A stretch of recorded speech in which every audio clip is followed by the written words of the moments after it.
Hay que declarar que van a diezmar, que van a aprender a ser buenos líderes. Hay que declararle que ellos van a ser los mejores cristianos. A su nombre sea la gloria. Entonces hay poder en la palabra. Hebreos capítulo 11, versículo 3. Le dije que íbamos a manejar un poquito de Biblia. Hebreos 11:3 dice claramente: por la fe entendemos. O sea que la fe trae entendimiento. Por la fe entendemos haber sido constituido el universo por la palabra de Dios, de modo que lo que se ve fue hecho de lo que no se veía.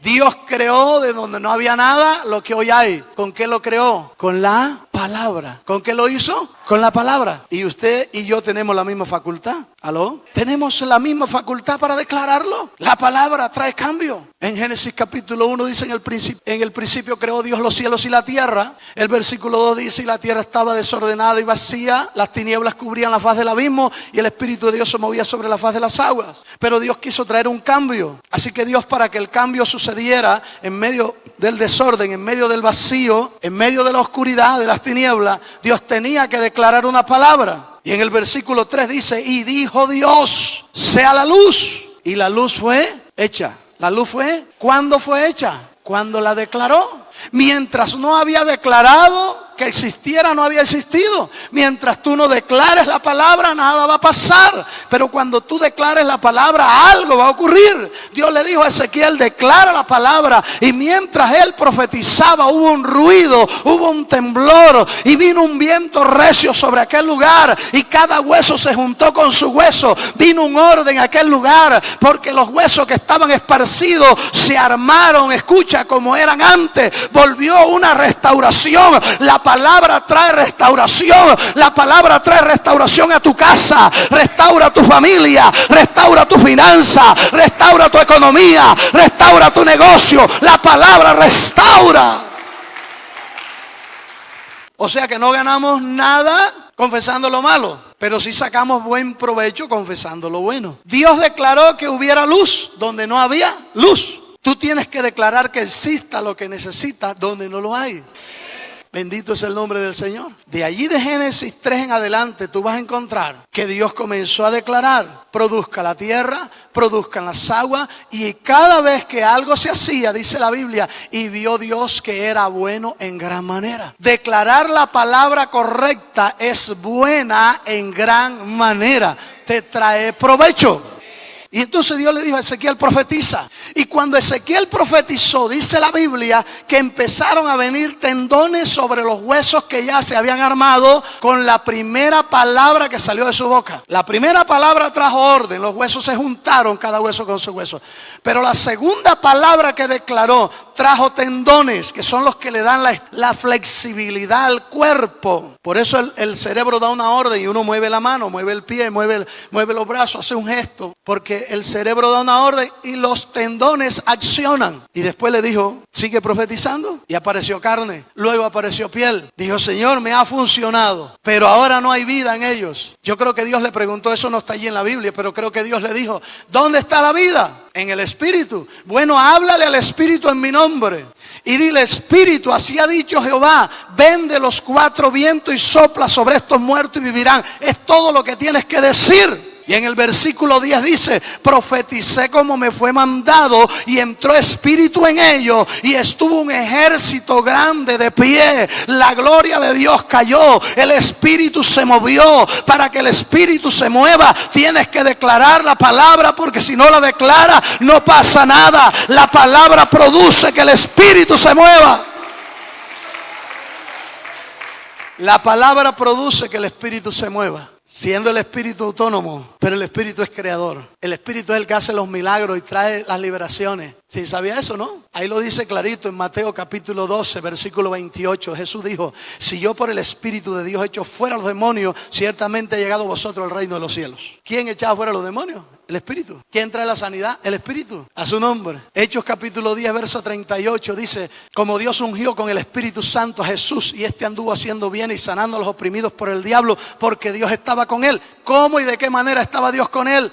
A través del Espíritu Santo. Por eso a la iglesia se le dio el Espíritu Santo. Jesús dijo, conviene que yo me vaya, porque si no me voy el Espíritu no vendría. Pero va a venir un Consolador. Y conviene que yo me vaya. A los discípulos no le cayó bien la noticia. ¿Cómo? Que estamos contentos contigo, no queremos que te vayas. Pero él dijo, el que viene después de mí, el Espíritu Santo, el Paracleto, el que me va a representar o a reemplazar a mí, será mejor. Y estará con ustedes y estará en ustedes. En otras palabras, Jesús lo que le quiso decir, yo solamente puedo estar con ustedes, pero el Espíritu Santo estará dentro de ustedes y los guiará a toda verdad. Su nombre, gloria. Pero el Espíritu sin la palabra no trabaja. El Espíritu sin la palabra no trabaja. El Espíritu sin la palabra no trabaja. Bueno, gloria a Dios por esos tres que creen. Efesios capítulo 6, versículo 17 dice, tomad la espada del Espíritu, que es la palabra de Dios. O sea, la espada con que trabaja el Espíritu es la palabra de Dios. Sin la palabra el Espíritu no trabaja. Allí dice en Efesios 6, 17, tomad el yelmo de la salvación y la espada del Espíritu, que es la, aleluya, la palabra de Dios. O sea, el Espíritu sin esto no trabaja.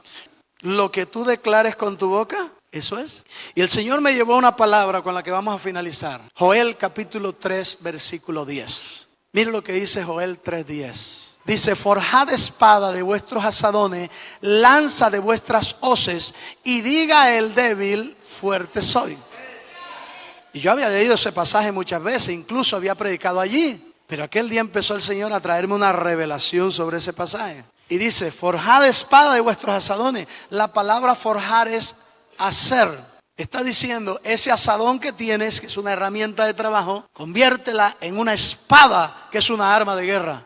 Dios le está hablando a un débil, increíble, que lo mande a hacer guerra en medio de su debilidad. Toma esa herramienta de trabajo. Y empezó el Espíritu Santo a revelarme por qué. El asadón tiene que mantener a la persona que lo usa con la cabeza enterrada a la tierra. Usted no puede estar picando aquí mirando para arriba. Se mete el asadón en los pies y se corta. Entonces tiene, por regla de 3, tiene que mirar dónde va a dar el hachazo. Y Dios me dijo, así hay muchos de mis hijos, solo mirando lo terrenal y no pueden mirar la gloria que tengo para ellos. Y me dijo, quiero que sueltes el asadón. O sea, renuncia a lo terrenal, a ese lenguaje terrenal con el que vienes viviendo, y cámbialo por un lenguaje espiritual. Usa la palabra que es la espada del Espíritu y declara la palabra, y en todo lo que declares yo estaré contigo. Y luego dice el texto bíblico, lanza de vuestras hoces. La hoz es otra herramienta de trabajo y la lanza es una arma de guerra. Primera arma de guerra, la espada. ¿Qué representa la espada? La palabra de Dios. Ahora, ¿qué representa la lanza? Ayer hablamos de eso, la oración. Tú puedes orar de aquí a la China, donde sea. Aunque tú no vayas, la Biblia dice que la oración del justo puede mucho. Entonces, la oración, Dios le está diciendo al débil, apóyate en mi palabra, toma mi palabra, vive mi palabra, pero además de esto, tú te vas a meter en intimidad conmigo. Así se te va la debilidad. Le estaba hablando a un débil y finalmente le dice, si haces las 2 primeras cosas, pero no haces la última, no te sirvió de nada lo primero. Porque si hay gente, toman la palabra, se van de la iglesia con una palabra que el pastor le da, hicieron una tremenda oración de poder, sintieron la presencia de Dios, lloraron en la presencia de Dios, pero cuando llegan a la casa empiezan a decir cosas que anulan lo que se hizo en el templo. Y ve venir al hombre borracho, no, es que ese nunca va a cambiar. Ve venir al hijo en malas condiciones, no, yo no sé qué hacer con él. Pero si en la iglesia se lo entregaste al Señor, en la iglesia declaraste que iba a cambiar. ¿Por qué la apariencia te tiene que cambiar tu modo de pensar y tu fe, que ya decretaste algo que venía para su vida?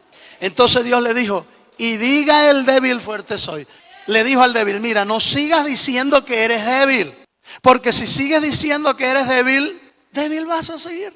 Cambia tu léxico. Dígale al vecino, cambia tu lenguaje. No, este carro viejo ahorita se acaba. ¿Se acaba? Este carro ya no sirve para nada. Esta lavadora ya no funciona. No funciona. Eso está diciendo. Bendito sea el Señor. Forjad espada de vuestros asadones, lanza de vuestras hoces, y diga el débil, fuerte soy. Declara ahora que eres fuerte. ¿Qué naturaleza estaba usando aquel débil? ¿La humana? ¿La terrenal? ¿Decía lo que todos decían? Pero ¿qué naturaleza quería Dios y qué lenguaje quería Dios que hablara? El del hombre espiritual. ¿Aló? Efesios capítulo 1, versículo 3 dice: bendito sea el Dios y Padre de nuestro Señor Jesucristo, que nos bendijo con toda bendición. O sea, ya estamos bendecidos. ¿Y por qué no vivimos en la bendición que necesitamos? Porque nuestras palabras truncan la bendición. Nuestro lenguaje negativo que expresamos trunca la bendición. Fuimos llamados para traer cambio, pero no podemos cambiar a los demás si no cambiamos nosotros primero. Entonces, a partir de hoy usted va a examinar su lenguaje, qué ha venido diciendo y qué tiene que corregir. Y si por casualidad se le sale una palabra de las que antes decía, dígale: Señor, perdóname, pero estoy aprendiendo, voy a cambiar mi lenguaje. Cuando yo entendí esta palabra y se reveló a mi vida, yo dije: wow, esto es fácil. O sea que si estoy enfermo, yo tengo que decir que estoy sano. Esto es sencillo. El que se complica la vida soy yo, ¿no? Esto es sencillo. ¿Aló? Uno es el que se complica. Entonces Dios le dijo: diga, fuerte soy. Diga que es fuerte. Diga, declare lo que es fuerte. Hermano, yo no sé si el débil logró decirlo de la manera como usted lo dijo. Dios, la primera vez que Dios le dijo: diga que es fuerte. Fuerte soy. Sí, estaba débil. Pero Dios le dijo: diga, fuerte soy. Fuerte soy. Y Dios le dijo otra vez: diga, fuerte soy. Fuerte soy. Diga, fuerte soy. Diga, fuerte soy. Aleluya. ¿Tú no sabes que en la repetición de la palabra está la bendición? Vamos a ver si mi hermano allá me ayuda. Deuteronomio capítulo 6, versículo 6, por favor, rápidamente, póngamelo ahí en pantalla. Gloria al Señor. Estas palabras que yo te mando hoy estarán sobre tu corazón. Le habló a Moisés. Siga. 7. Y ¿las qué? ¿Las qué? No escucho. ¿Las qué? O sea que la palabra es para repetirla. La repetirás a tus hijos. Hablarás de ella cuando estés en tu casa. ¿Cuándo más? Andando por el camino, al acostarte y al levantarte. La vas a repetir. Hay poder en la palabra. De hoy en adelante esa palabra tiene que hacer algo en tu vida y la vas a repetir. 8. Miren lo que dice el 8. Y las atarás como una señal. O sea que en todo lo que vayas a hacer, la palabra debe llevar la prioridad. Porque atarla en la mano simbólicamente significa que cada paso que yo vaya a dar, lo lleve sentado sobre las bases poderosas de la palabra de Dios. Y estarán como frontales. Imagínense. O sea que cada vez que usted mire, todo lo que mire, lleve ese anteojo, esos binoculares, qué sé yo, simbólicamente hablando, la palabra de Dios. ¿Hay poder en la palabra? ¿Trae cambio la palabra? Frente a los desafíos contemporáneos que tenemos que hacer, usar la palabra, declarar la palabra. Ella es la que va a cambiar. Porque el que no cambie se quedará allá débil, se quedará allá en el anonimato. Pero el que trae cambio a través de la palabra, ese será visto de otra manera. Ese comenzará a ser diferente. El 9. Y las escribirás en los postes de tu casa y en las puertas. Qué bonito que cuando entren a tu casa encuentren textos bíblicos pegados. Hay gente que tiene son cuadros de los difuntos, de los finados. Dígale al vecino: eso no trae cambio. ¿Por qué Dios estaba tan interesado en que su pueblo repitiera la palabra al acostarse, al levantarse por el camino, se la repitiera a los hijos, la dijera al acostarse, al levantarse? ¿Por qué Dios estaba tan interesado que la pusieran como frontal entre sus ojos? ¿Por qué Dios estaba tan interesado que la pusieran como manilla? ¿Por qué Dios estaba interesado que la pusieran en los postes de la casa para que cuando entraran a la casa se viera la palabra? ¿Por qué Dios está tan interesado en que su palabra fuera la prioridad en ellos? Porque cuando tú miras la palabra en todo lugar y la palabra está repetida en todo lugar, todo lo que es repetido, tú te lo aprendes. Tú no te aprendes una alabanza la primera vez que la oyes. Tú tienes que escuchar la alabanza varias veces para podértela aprender. Así es la palabra de Dios. Dios quiere que te aprendas la palabra. Dios quiere que te metas la palabra en tu corazón. Porque cuando la palabra esté dentro, eso es lo que vas a declarar por donde vayas. Porque Dios quiere que donde tú te muevas, declares palabra. Toda conversación que entables con una persona en la calle, cualquiera que sea, debe terminar y concluir en la palabra. Y usted tendrá que decirlo, pero eso que está pasando lo dice la Biblia. Y como se sabe la palabra, usted va a citar el texto bíblico. No como la hermanita que le dijeron, diga un texto bíblico de memoria, hermana, ayúdate que yo te ayudaré. Hay que tener fundamento en la Mateo capítulo 12, versículos 35, 36 y 37. Mira lo que dice. Mateo 12, 35, 36 y 37. Hay algo tremendo allí. Dice, el hombre bueno del buen tesoro del corazón saca buenas. ¿Y el hombre malo qué saca? ¿De dónde la saca? Del tesoro. La palabra tesoro viene de atesorar, de guardar. O sea, ¿qué guardamos en el corazón? Si guardamos palabra, tendremos palabra.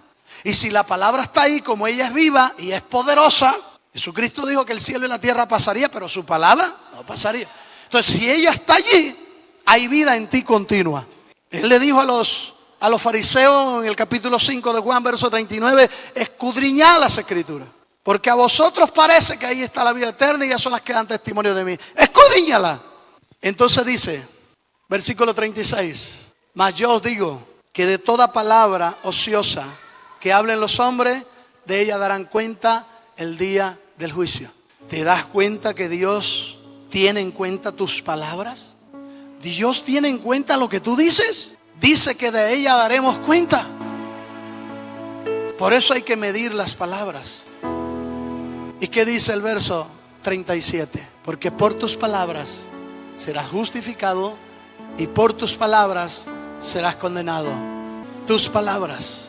Dice la Biblia que cuando Ezequiel declaró la palabra final y el Espíritu entró en los muertos, hubo un ejército grande en extremo. Dios nos quiere preparar en medio de estos tiempos contemporáneos con una visión diferente para comenzar a contemplar lo grande que tiene para nosotros. Si ese ejército grande se levantó de un valle de huesos secos, ¿cuánto más se levantará de aquel lugar donde todavía todos los huesos no están secos? Colóquese de pie, por favor.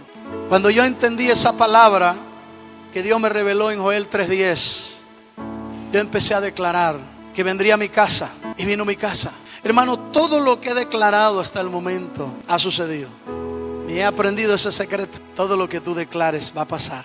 Todo lo que tú digas va a ocurrir. Hoy le vas a decir, Señor, si he estado diciendo cosas que no son las edificantes, me arrepiento y te pido perdón. Y quiero de hoy en adelante declarar la palabra que a ti te agrada y la que trae bendición a mi vida. La palabra. Levante sus manos al cielo.